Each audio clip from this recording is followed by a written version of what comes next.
요한복음 15장 1절에서 17절. 나는 포도나무요 내 아버지는 농부라. 오늘 말씀은 성도와 예수님은 하나가 되어 있다. 따로 떨어져 있는 게 아니고 예수님 만나러 교회 간다든가 그런 게 아니라 예수님이 나와 하나가 일체가 되어 있다 하는 그 얘기를 오늘 하고 있습니다. 떨어져서는 성도가 아니죠. 그 얘기를 하고 있습니다. 그리고 9절부터는 사랑이 정말 귀찮고 싫라. 다시 말해서 예배 드리는 거, 말씀 읽는 거, 설교 듣는 거 이게 싫라, 괴롭고 힘드냐? 그게 아니라 그게 기쁨이 된다. 사랑의 기쁨에 대해서 9절, 10절, 11절 이야기하고, 그리고 사랑하라, 이것이 예수님의 새 계명이라는 것을 다시 한번 얘기합니다. 앞에서 얘기했지만 또 얘기하는 겁니다. 다시 말해서 사랑인 거예요. 성도와 예수님이 하나인 것도 사랑으로 하나가 되는 거고, 또 기쁨도 사랑으로 기뻐하고, 또 예수님의 명령도 사랑입니다. 근데 그 사랑을 몰라가지고 엉뚱한 노릇을 해놓고 엉뚱한 짓을 해놓고 그게 사랑이라고 생각하는 경우가 있는데, 오늘 말씀을 읽으면서 다시 한번 생각하고 다시 한번 예수님의 사랑이 어떤 사랑인가를 깨달아 아는 귀한 시간이 되어야 될 것입니다. 어제는 주님이 주시는 평안에 대해서 묵상을 했는데, 주님이 가시고 난 뒤에도 평안하냐? 주님이 가시고 나면 다시 보혜사 성령께서 오셔서 평안을 주는데, 세상이 주는 평안하고 다릅니다. 완전히 다른 평안을 줍니다. 그래 자세히 읽어보면 굉장히 몸은 힘들고 마음은 편하고 그런 평안을 주는 겁니다. 세상 사람들은 몸은 편하고 마음은 불편한 이런 겁니다. 뭐가 그렇습니까? 죄를 짓는다든가 남을 미워한다든가 남을 상대해서 싸운다든가 이럴 때 몸은 좀 편안을 위해서 싸울 수 있지만 마음이 불편하죠. 근데 성령님은 사실은 편안하게 하려면 몸이 굉장히 불편합니다. 가난해야 되고 욕 먹어야 되고 칭찬 못 받아야 되고 존경받지 못하고 그래야 되는데, 이상하게 성령님은 그것을 편안하게 해주는데 그게 세상의 평안과 다르다. 세상이 주는 평안과 내가 주는 평안은 다르다. 그렇게 얘기하는 것을 볼 수 있습니다. 성령님은 누가 보냈어요? 예수님이 보냈어요. 성령님은 어떤 역할을 해요? 말씀이 생각나게 하고 말씀을 바로 가르치고, 그게 성령님이 하시는 겁니다. 우리 성령님과 떨어질 수가 없어요. 하나가 되어야 돼요. 오늘 말씀도 하지만 사실 종합적으로 말해 본다면 성령님과 예수님과 우리와 하나님은 딱 하나입니다. 그래서 어디 가도 똑같은 말을 해도 다 어떤 말을 해도 같은 그런 평안을 주시고 복을 주시고 생명을 주시고 그 말씀을 주시고 그게 길이고 진리이라는 것을 알게 되는 것이죠. 오늘 1절 보면은 나는 참 포도나무요 내 아버지는 농부라, 비유로 지금 말하려고 하는 거죠. 나는 참 포도나무라고 할 때 진리를 말하고 있는 거죠. 참 포도나무가 아니라도 열매가 맺을 수 있는데, 그 열매가 참 포도나무가 아니면 먹지 못하는 포도를 열면 안 되잖아요. 그래서 포도가 진짜로 진리인 포도나무가 예수님인 거죠. 예수님이 포도나무라면은 하나님은 그 포도나무 농장의 농부라는 거예요. 농부가 포도나무를 마음대로 하죠. 찍어버릴 수도 있고 거름을 줘서 잘 자라게 할 수도 있고 그렇게 돼 있는 거죠. 그래서 오늘 얘기는 포도나무 가지가 우리가 포도나무 가지인데, 그 성도는 열매를 맺는 가지가 되어야 된다. 그 얘기를. 마이크가 꺼져 있죠. 알았어. 마이크 죄송합니다. 제가 뭐 한다면서 또 사고를 저질렀네. 죄송합니다. 어, 그, 그래서 예수님은 참 포도나무, 진리의 말씀, 하나님은 농부, 포도나무를 가꾸기도 하고 가지의 열매를 열리기도 하는, 그게 아버지는 농부라. 2절 읽어볼까요? 무릇 내게 붙어 있어 열매를 맺지 아니하는 가지는 아버지께서 그것을 제거해 버리시고, 무릇 열매를 맺는 가지는 더 열매를 맺게 하려 하여 그것을 깨끗하게 하시느니라.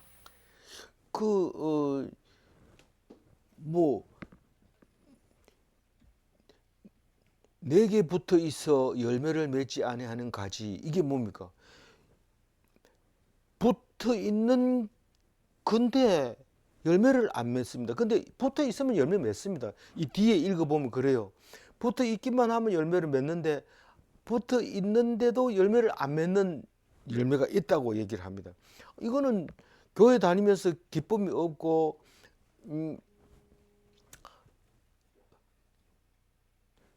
즐거움이 없고 사랑이 없고 그러면은 열매를 안 맺은 거죠. 기도 제일 첫 번째는 기도가 없어요. 기도 이게 아무것도 아닌 것 같지만 이 기도 제목이 굉장히 오늘 말씀에서는 열매인 거예요.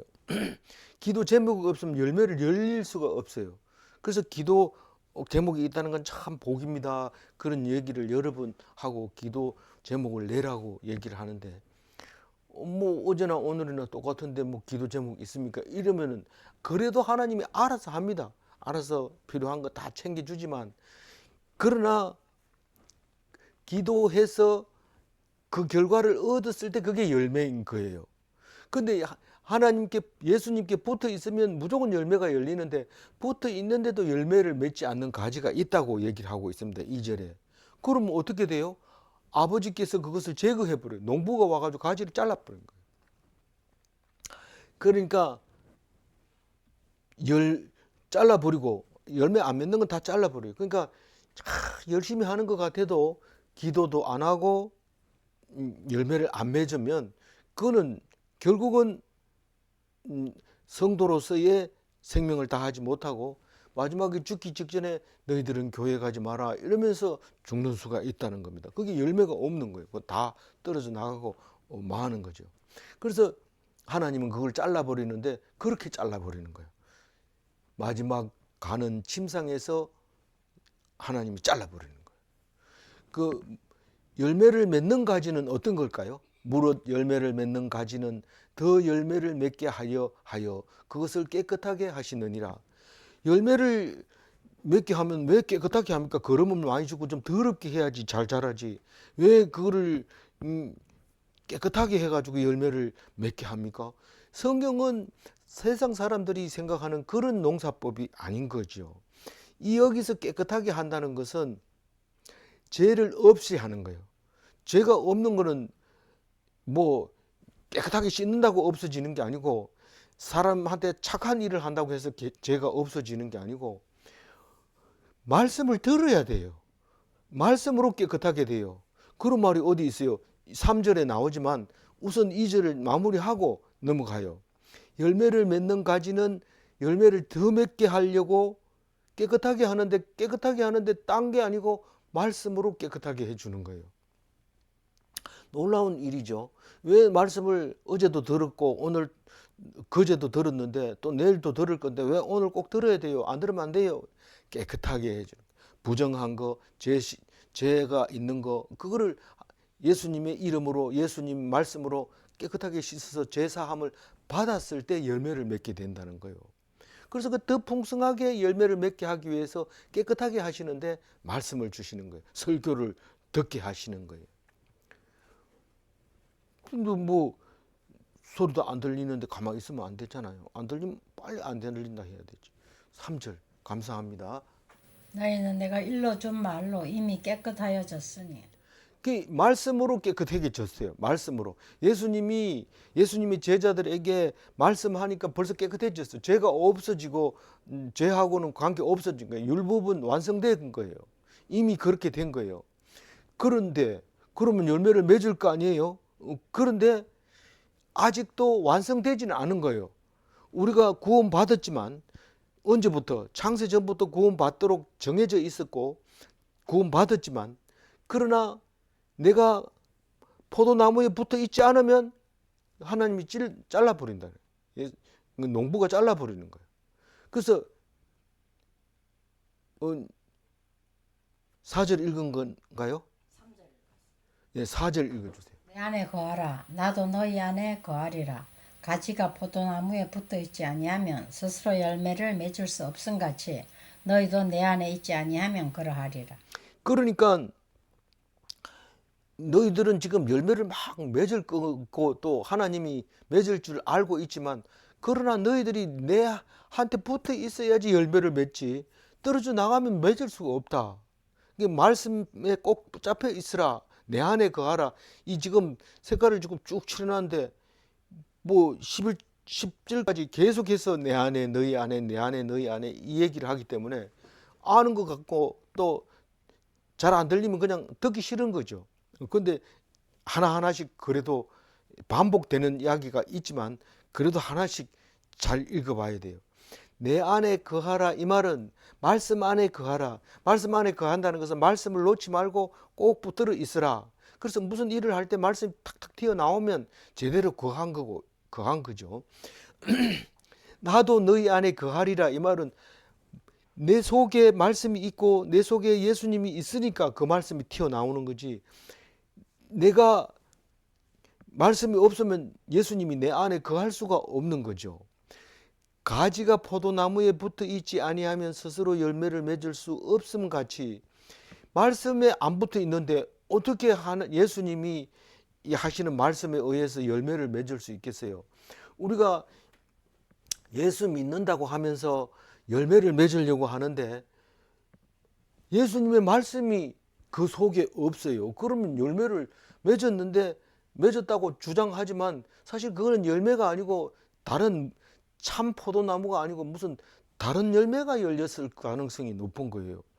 다시 말해서 말씀 속에 있으면 그 말씀으로 인해서 그 결과가 나타나는데 그런 것을 많이 경험할 수 있죠. 말씀 성경 오늘 읽은 오늘 말씀이네. 오늘 말씀이네. 이게 말씀 안에 있는 겁니다. 뭐 얘기를 하다가 오늘 있는 말씀이네. 이렇게 하면 내 안에 거하는 거고 그 안에 예수님이 거하는 거고 떨어져 있으면 그런 열매를 맺을 수가 없죠. 그렇게 말할 수가 없죠. 오늘 말씀이네. 이 말은 말씀 들은 사람이 그런 얘기를 하지 어떻게 그런 얘기를 해요. 그래서 스스로는 절대로 안 된다. 스스로 야, 나 성경 안 봐도 돼. 그리고 설교 안 들어도 돼. 아니 어떤 제가 뭐 이건 아직 좀 때가 이른 말씀인지 모르지만 그렇게 조카를 보고 성경 보라 이러니까 우리 본다고 그랬는데 한 달 가 있으면서 딱 묵상하고 나서 이게 이렇게 하는 게 아니구나 하는 걸 알게 된 거예요. 그래서 참 우리가 갔다 온 거에 대해서 굉장히 감사하게 생각하고 서로 잘 나누고 있는데 그게 이제 그런 겁니다. 내 스스로 뭔가 예수님하고 관계없이 떨어져 나가서 내 스스로 뭐 할 수 있을 것 같은데 그렇지 않습니다. 성경을 읽는다고 해가지고 다 그 머릿속에 남아 있는 거 아닙니다. 그러니까 서로 듣고 나누고 그래서 설교 듣는 거하고 설교 듣고 나누는 거하고 그럼 5사람이 나눴다 하면 5명의 설교를 듣는 거나 마찬가지입니다. 그러니까 이 듣고 나누는 거 이게 굉장히 중요한데 혼자서 앉아가지고 이렇게 하려 그러면 열매를 맺을 수가 없다고 얘기를 하고 있습니다. 물론 말씀이 성령으로 들려지게 해주기 때문에 큰 역할을 하지만 그러나 스스로는 안 된다는 사실을 꼭 기억해야 됩니다. 너희도 내 안에 있지 아니하면 그러하리라. 너희도 내 말씀 속에 있지 않으면 너희도 열매를 못 맺게 된다. 그 얘기를 하고 있는 겁니다. 사실은 교회 다닌다고 하면서 성경을 안 본다든가 말씀을 안 듣는다든가 하면 실상은 불신자라는 것이죠. 그러나 만약에 말씀을 듣고 있으면 예수님과 지금 하나가 돼서 일치가 돼서 살고 있다. 그 얘기를 하고 있는 겁니다. 5절 읽어볼까요? 나는 포도나무여 너희는 가지라. 그가 내 안에 내가 그 안에 거하면 사람이 열매를 많이 맺나니 나를 떠나서는 너희가 아무것도 할 수 없음이라. 이 5절 말씀은 아는 말씀이 앞에 있는 말씀이니까 나는 포도나무요. 이거 1절에 난 참 포도나무요. 이렇게 얘기했고 너희는 가지라 그것도 얘기했고 그가 내 안에 누가요? 성도가 예수님 안에 가지가 나무에 내가 그 안에 거하면 내가 그 가지를 잡고 있고 그 가지가 내 나무에 붙어 있으면 거하면 사람이 열매를 많이 맺나니 아니 우리가 성경이나 뭐 예배 드리는 거나 뭐 유튜브나 뭐 이런 거 아무 거 봤을 때 사랑하라 이러면 사랑을 어떻게 하는 건지 모르면서 자꾸 사랑하라 소리만 하게 되는데 사랑을 왜 몰라? 사랑 모르는 사람이 어디 있어? 이랬지만 실질적으로 사랑으로 사랑하는 거하고 실제로 사랑을 경험하는 거하고는 차이가 많습니다. 생각이 어떻게 하는 게 사랑인지 모르고 있는 거예요. 근데 오늘 좀 정리가 됐으면 좋겠어요. 그러면 오늘 참 좋은 시간이 될 것 같아요. 근데 사랑보다가 더 중요한 게 열매. 이 사람이 열매를 맺는다는 게 도대체 뭔가? 그것 사랑보다 더 어려운 거죠. 나도 열매 맺고 싶습니다. 그런데 열매가 뭡니까? 뭐 진급하는 겁니까? 성진하는 겁니까? 뭐 그 말이 나갔지만 뭐 돈을 많이 버는 겁니까? 또 건강하게 사는 게 그게 열매입니까? 사람들에게 인기 좋은 게 열매입니까? 뭡니까? 세상 사람들은 그렇게 얘기할지 모르지만 예수님이 열매라고 하는 것은 뒤에 읽어보면 한참 뒤에 가야 돼요. 한참 뒤에 가야 되는데 뭘까요? 기도하고 응답을 받아. 그게 이루어지면 그게 열매입니다. 그 잊어버리지 말아야 돼요. 그래도 그렇게 설명한 게 한 줄밖에 없기 때문에 그걸 놓쳐버리면 열매가 뭐지? 이렇게 생각을 하게 됩니다. 그래서 사람이 열매를 많이 맺는 것은 하나님께 붙어 있어서 맺는 겁니다. 예수님은 원체 말씀 자체가 예수님이니까 네 믿음이 너를 낳았다 이러면 낳아버리고 귀신아 물러가라 이러면 물러가버리고 이러지만 우리는 말씀을 계속 듣고 말씀 붙들고 있으면 귀신이 달라붙지도 못하고 또 아픈 것도 사라지고 그렇게 한다는 그를 말하는 게 아닌가 그렇게 생각이 되집니다. 나를 떠나서는 너희가 아무것도 할 수 없습니다. 왜 이 예수를 떠나서 사는 사람들이 엄청 많은데 이 지구상에서 90%는 예수님을 떠나서 살고 있는데 그게 아무것도 안 하는 겁니까? 예수님 입장에서는 아무것도 안 하는 거예요. 그거는 사람 마음대로 하다가 그냥 죽어버리고 아무것도 아니고 그렇게 열심히 건물을 지었는 것 같은데 그거 놔두고 죽어버린 거예요. 그거 누가 지었는지도 모르고 딴 사람이 와서 합니다. 우리 이 살고 있는 이 집도 80년도에 지었는 건데 곳곳마다 무너지고 떨어지고 맥히고 그렇지만 그걸 일일이 수리해 가면서 이 사람이 살다가 저 사람이 살다가 우리 직전에 살던 사람은 지붕 새지요, 벽 타일 떨어지지요, 물 새지요. 도저히 못 살겠다 이러고 페인트 칠해가지고 팔아버리고 가버렸어요. 페인트 칠하니까 뭐 괜찮은 줄 알았는데 물 새고 뭐 온데 새죠. 그렇지만 저는 그걸 포기하지 않고 계속 물 새는 거 지붕 만들고 벽 타일 붙이고 계속 그렇게 해서 지금 살고 있는데 또 죽고 나면 또 딴 사람이 와가지고 살 수 있든지 아니면 밀어버리든지 그거는 알 수 없지만 어쨌거나 우리는 그렇게 해가면서 살아가는 거죠. 그리고 우리가 할 수 있는 게 아무도 없어요. 뭐 집을 지었다 해도 그게 의미가 없고 안 지었다 해도 하나님이 잘했다 이렇게 할 수 있는 거죠. 6절을 읽어볼까요? 사람이 내 안에 거하지 아니하면 가지처럼 밖에 버려져 마르나니 사람들이 그것을 모아다가 불에 던져 사르느니라.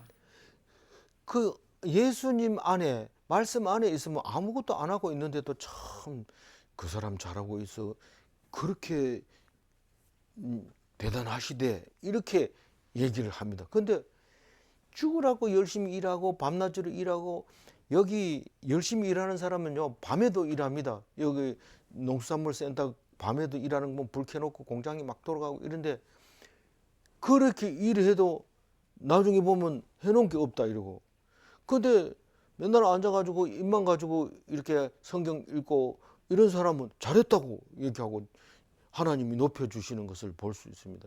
그래서 너희가 나를 떠나서는 아무것도 할 수 있지만 너희가 내 안에 거하면 거하지 않으면 밖에 던져져 마른다고 얘기하고 있어요.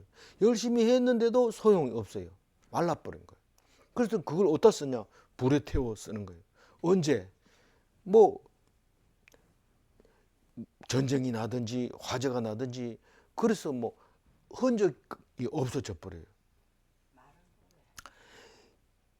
그렇게 지금 얘기하고 있습니다. 그게 불에 던져 사르느니라 이것은 나중에 너희들 죽으면 지옥 형벌에 가 유황불에 가서 꺼지지 않는 불에 던져질 거야. 그 예수 안 믿으면 굉장히 무섭네. 이렇게 얘기할 그런 상황을 지금 그림으로 그리라고 지금 6절을 말하고 있는 것 같아요. 7절 읽어볼까요? 너희가 내 안에 거하고 내 말이 너희 안에 거하면 무엇이든지 원하는 대로 구하라. 그리하면 이루리라. 근데 이 말이 앞에서 똑같은 말이잖아요.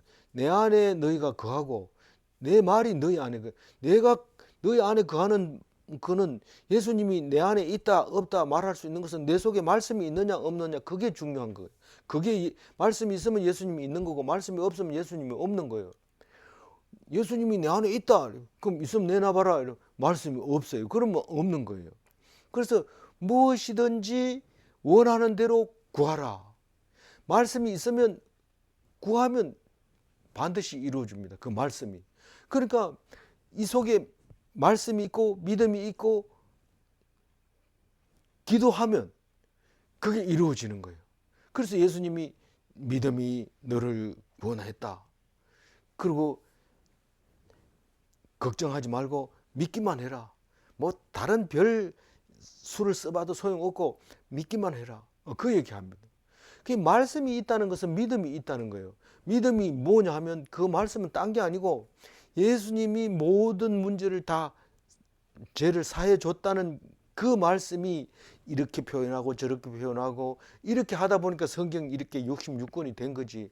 원칙적으로는 죄를 지을 수밖에 없는 우리에게 모든 죄를 다 사해 주려고 예수님이 오셨다는 것을 설명하기 위해서 66권이 필요한 거거든요.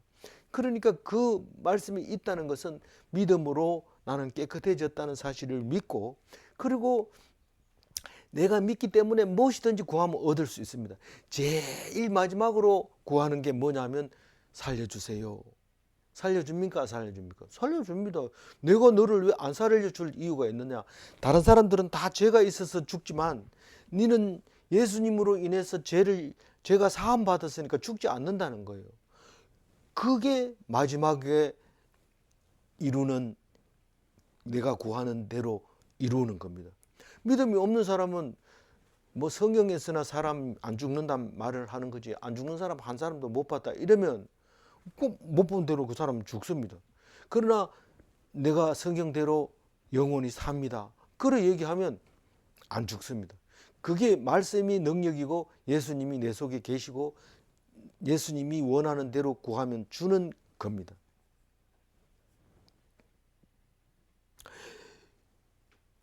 8절 읽어봅니다. 너희가 열매를 많이 맺으면 내 아버지께서 영광을 받으실 것이요 너희는 내 제자가 되리라. 여기 8절이 마무리 지어오는 말같이 들려요. 마무리는 이제 9절 10절에서 마무리하겠지만 그러나 사실상 예수님이 하고 싶은 말은 이 8절인 것 같아요. 이 열매를 많이 맺으면 이 말이 뭔 말입니까? 기도하면 이루어지고 기도하면 이루어지고 기도하면 이루어지고. 예수님이 3년 공생애를 하면서 기도하면 다 이루어지고, 나병 환자 보고 기도하니까 다, 그리고 뭐 고쳐져 버리고, 또 뭐 안전뱅이도, 귀신 나가는 사람도, 귀신 들린 사람도 기도하니까 다 나가버린 거예요. 그 원하는 대로 구하면 다 이루어져. 그래서 기도할 때마다 내가 말씀드리는 것을 다 이루어 주시는 하나님인 것을 믿습니다. 믿고 구합니다. 그렇게 하나님 앞에 예수님이 기도할 때 우리도 그렇게 예수님과 함께 기도해야죠. 그 믿고 구하는 것은 다 얻은 줄로 알아야 돼요. 예수님이 그렇게 알았던 거죠. 그래서 그렇게만 하면 아버지가 영광을 받는다는 거예요.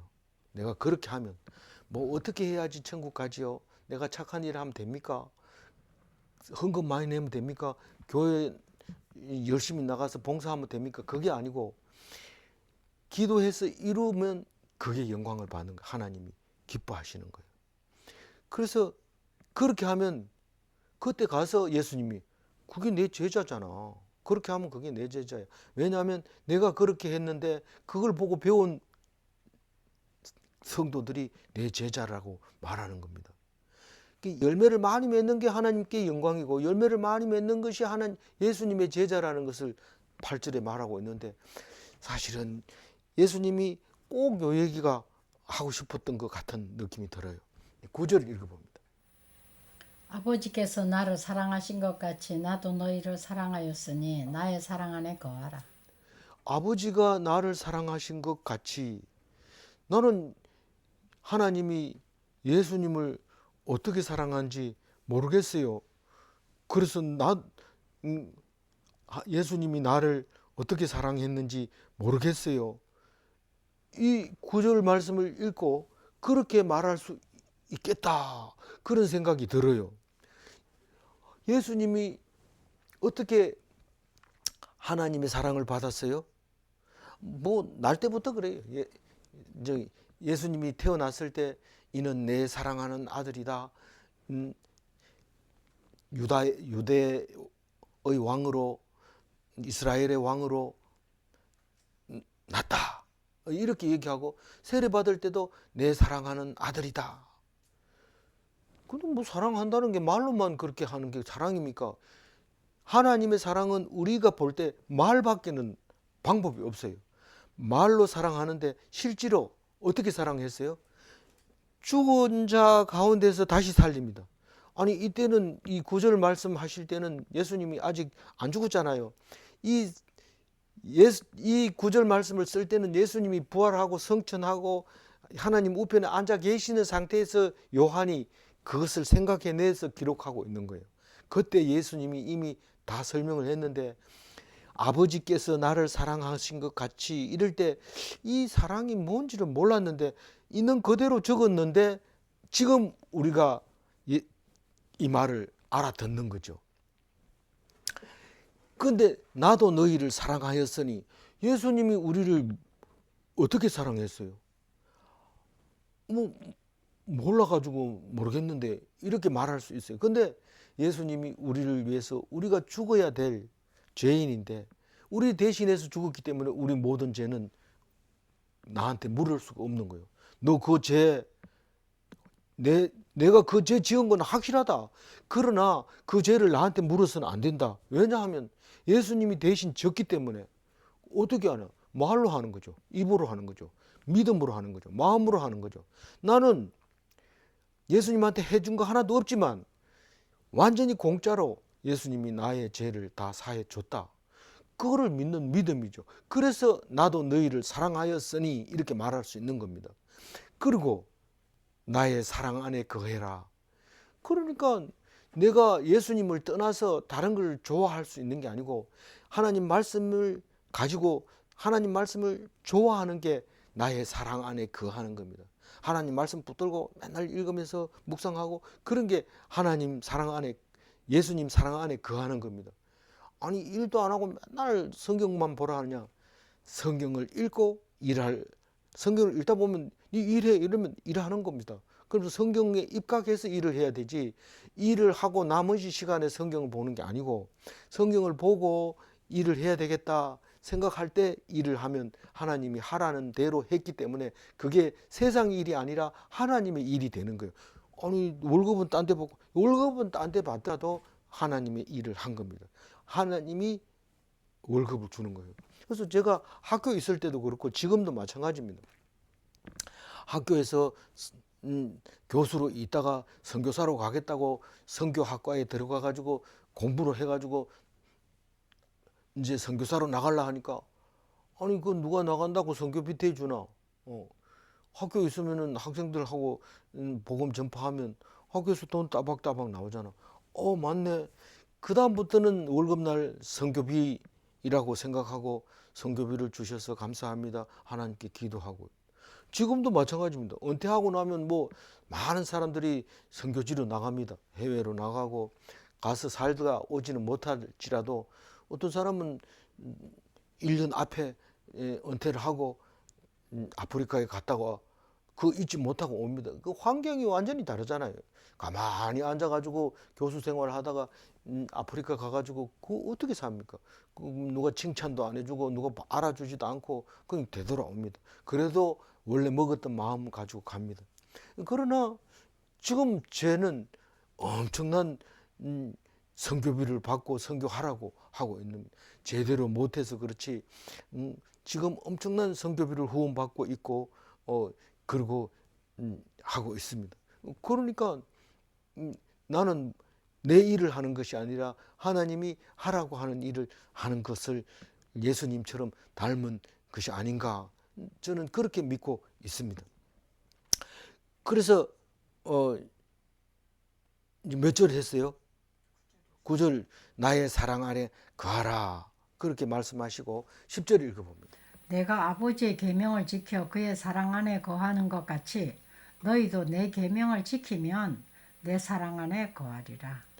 이 계속 반복되는 얘기 같아요. 9절도 10절도 같이 반복되는 것 같이 보이지만, 내가 아버지 계명을 지켜, 이 말은 내가 아버지 사랑 안에 있는 것이 계명을 지키는 겁니다. 계명이 뭔데요? 이래.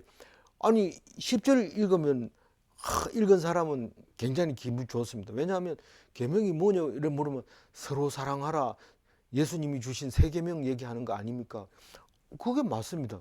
그러니까 아버지의 계명을 지켜 그의 사랑 안에 거하는 것 같이, 예수님이 어떻게 아버지의 계명을 지켰느냐? 사랑 안에 거했다는 거예요. 어떻게 사랑을 했느냐? 이 유대인을 위해서, 하나님이 택한 백성을 위해서 십자가를 지는 게 계명을 지키는 거예요. 그게 사랑하는 거예요. 그 계명을 지켰는 것처럼 너희도 내 계명을 지키라는 거예요. 너희도, 그럼 저도 다른 사람 죄를 위해서 죽습니까? 아니, 죄는 예수님이 다 지고 갔기 때문에 그 죄를 위해서 죽으라는 게 아니라 사랑하라는 거예요. 서로 사랑하라. 그게 세 계명이라는 거예요. 사랑한다는 게 뭐예요? 계속 얘기하고 있지만 그 사랑은 어떤 거냐면 말씀 안에 거하는 건데, 말씀 안에 거하는 게 뭐냐 하면 완전한 피동을 말하는 거예요. 그러니까 어려우면 어려움을 당하면서 감사하고, 좋으면 좋아서 감사하고, 그러면서 그 말씀에 순종해 가는 게, 그게 사랑이라는 거예요. 그래서 결론적으로 이렇게 얘기하는 겁니다. 11절 읽어봅니다. 내가 이것을 너희에게 이름은 내 기쁨이 너희 안에 있어 너희 기쁨을 충만하게 하려 함이라. 그러니까 내 기쁨이 너희 안에 있어 너희 기쁨을 충만하게 하려 함이라.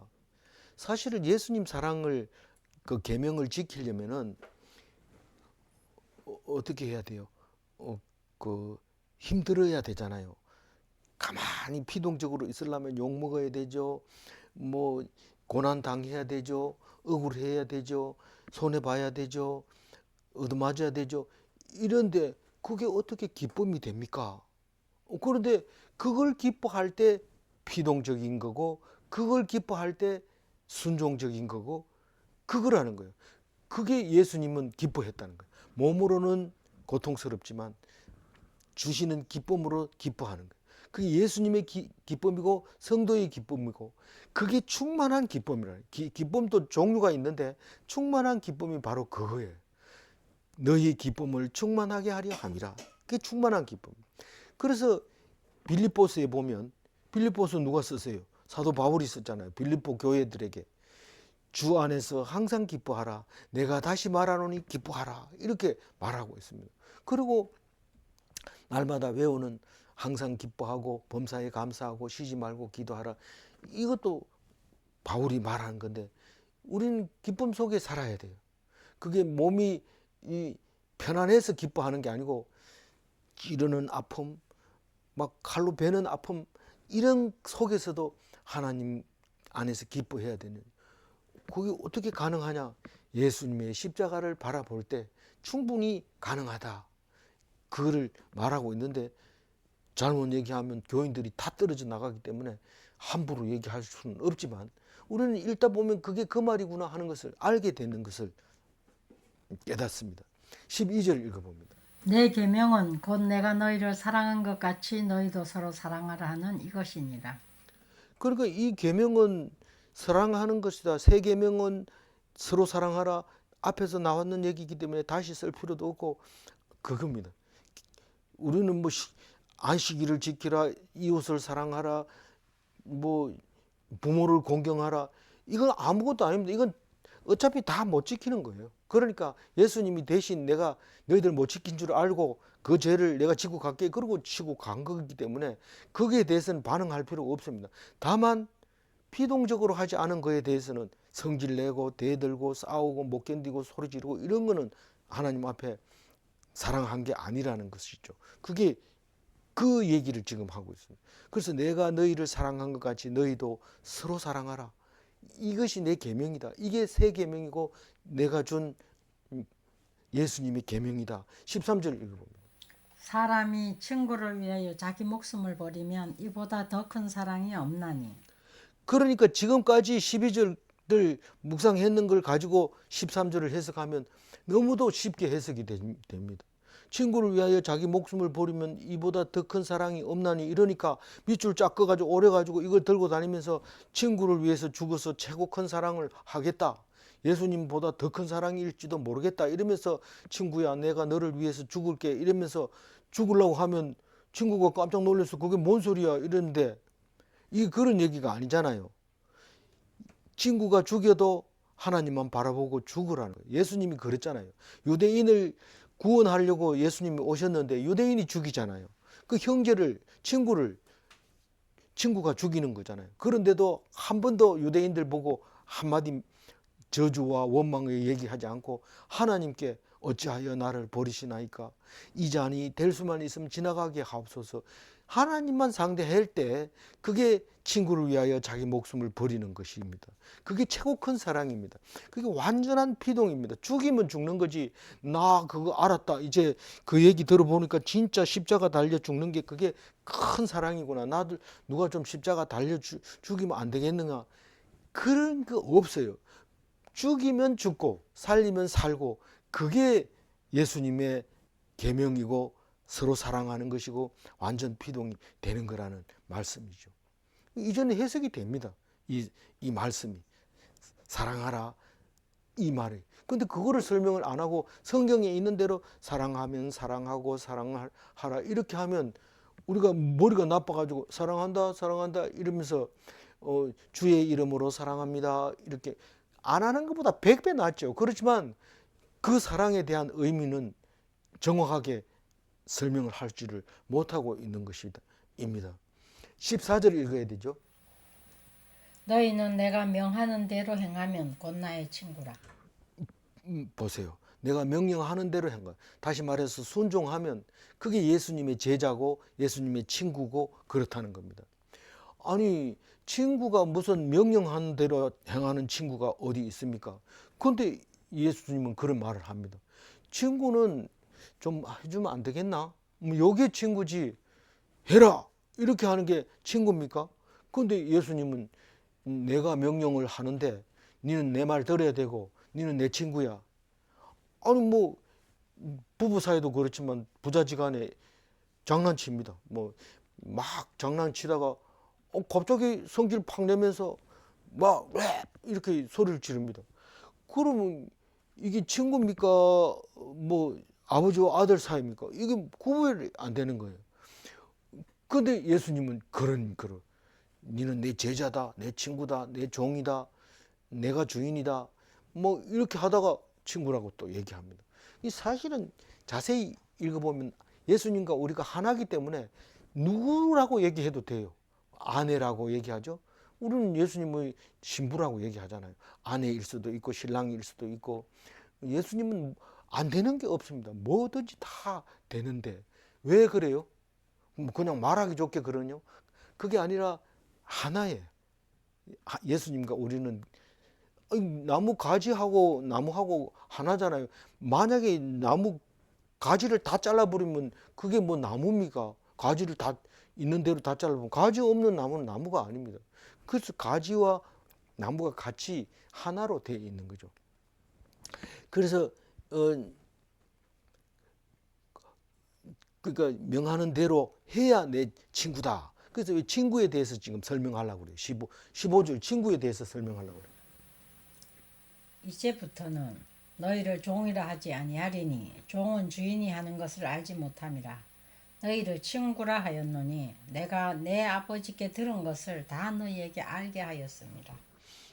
이 친구가 아니고서는 설명이 안 되니까 그런 거예요. 친구가 아니면 이제부터라는 그는 뭐냐면 이게 친구를 위해서 목숨을 버리는 게 최고 큰 사랑이라 했는데 이제부터는 이 말은 완전 피동이 된 때부터 이렇게 설명을 해야 돼요. 안 그러면 이게 이제부터가 언제부터인지 몰라요. 이 성경 말씀을 읽고 친구를 위하여 자기 목숨을 버리면 이보다 더 큰 사랑이 없나니 이게 완전히 피동된 명령대로 순행하는 그 친구를 말하는구나. 그렇게 생각하는 때부터 너희는 종이라 하지 않고 예수님의 종이 아니고 친구다. 그 무서운 거죠. 왜냐하면 종보다 친구가 가치가 엄청 높기 때문에 엄청 높여주고 있는 겁니다. 등급을 떨어뜨리는 게 아니라 이빨 올리는 거죠. 등급을. 예수님 관계 중에서 최고 높은 아내도 안 되고 종도 안 되고 제자도 안 되지만 친구는 자기하고 거의 동급으로 놓는 게 친구입니다. 그 종이라 하지 마라. 왜냐하면 종은 주인이 어떻게 하는지 모르고 명령하는 것만 듣는 거기 때문에 종이라 하지 마라. 그래서 우리는 예수님 하나님을 우상처럼 섬기지 말라고 얘기를 하잖아요. 그게 무슨 말이냐면 우상은 아무것도 몰라요. 그냥 가가지고 자꾸 빌기만 하고 바치기만 하고 심지어는 아들까지 바쳤는데 반응이 없습니다. 오질 않습니다. 왜냐하면 주인이 뭘 하는지 알지 못하는 게 우상 섬기는 겁니다. 그러나 친구는 다 가르쳐 줍니다.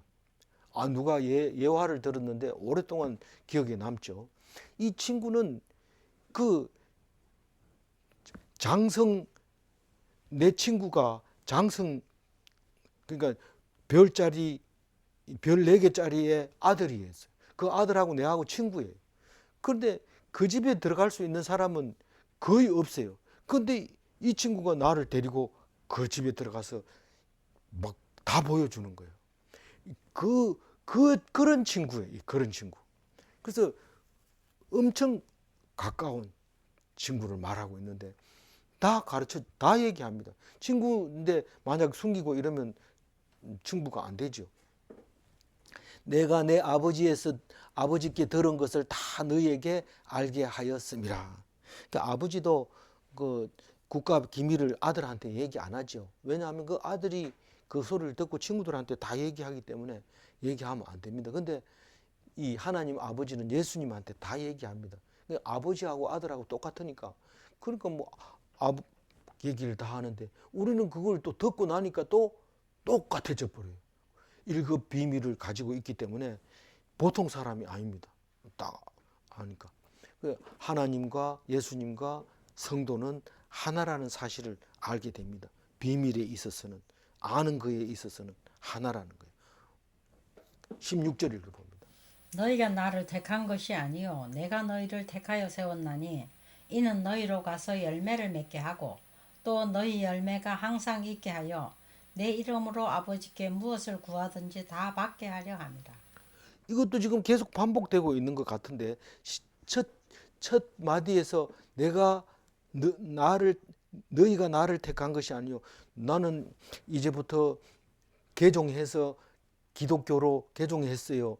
이렇게 얘기해서 내가 택한 것처럼 보이지만 그게 내가 택한 게 아니고 지명하여 불렀나니 너는 내 것이라.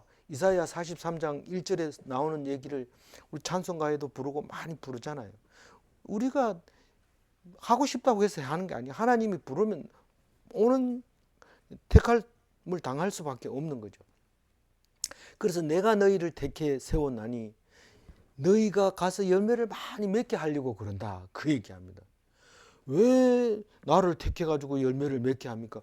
하나님의 뭐가 되니까? 영광이 되니까. 이 가수원 하는 사람이 열매를 잘 맺게 하는 나무를 심어 놓으면 가수원 지기가 얼마나 영광스럽겠어요. 그 영광을 위해서 이 가수원의 열매를 맺게 하려고 내가 묘목을 사다가 심는지 묘목이 우리 밭에 와가지고 열매를 막 맺고 이런 건 아니라는 말입니다. 그거를 설명하고 있는 거죠. 너희가 항상 있게 하여 뭐가요?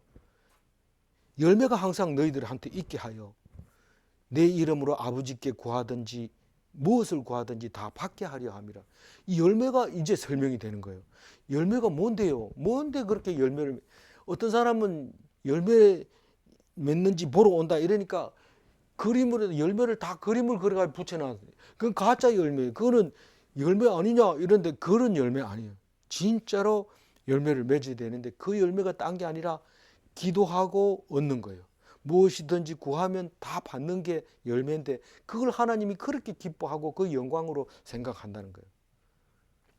마지막 17절. 내가 이것을 너희에게 명함은 너희로 서로 사랑하게 하려 함이라. 다른 얘기가 아니라 서로 사랑하게 하라고 하는 그 말을 설명하기 위해서 이렇게 장구하게 길게 설명을 하는데도 불구하고 우리는 잘 알아듣지 못할 때가 있습니다.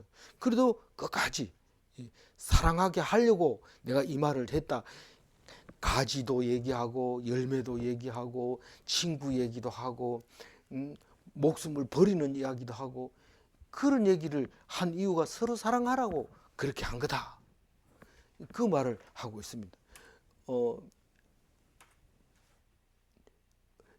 11절 하반절 읽어봅니다. 내 기쁨이 너희 안에 있어 너희 기쁨을 충만하게 하려 함이라. 스스로 하려고 하면 기쁨이 없습니다. 내가 잘하려고 할 때 꼭 상처받고 내가 잘하려고 하면 실망하고 부족하고 이만큼 해놓고 났는데 성이 안 차요. 더 큰 거 해도 또 성이 안 차요. 그래서 기쁨이 없어요. 그런데 예수님의 기쁨은 말씀 순종하면 기쁨입니다. 이거 꼭 해야 되나? 하라는 대로 했더니 찾아오는 기쁨은 통제할 수 없는 기쁨인데 그게 예수님의 기쁨인 거죠. 질문합니다. 말씀에 순종하면 기쁨을 얻을 수 있는가? 또 질문합니다. 사람의 지혜로는 참 기쁨을 얻을 수 없는가? 기도하겠습니다. 하나님 감사합니다. 우리에게 사랑하라고 하는 그 말씀을 설명하기 위해서 온갖 말씀을 해주셔서 감사합니다. 우리는 가지인데 예수님께 붙어 있어야 열매를 맺는데 열매를 맺지 않으면 하나님이 잘라버린다고 했습니다. 그리고 그 사랑은 힘들고 어렵고 고통스럽기만 하는 것이 아니라 내적으로 엄청 기쁜데 그게 예수님의 기쁨이고 사랑의 기쁨이고 성도의 기쁨인 것을 말씀해 주셔서 감사합니다.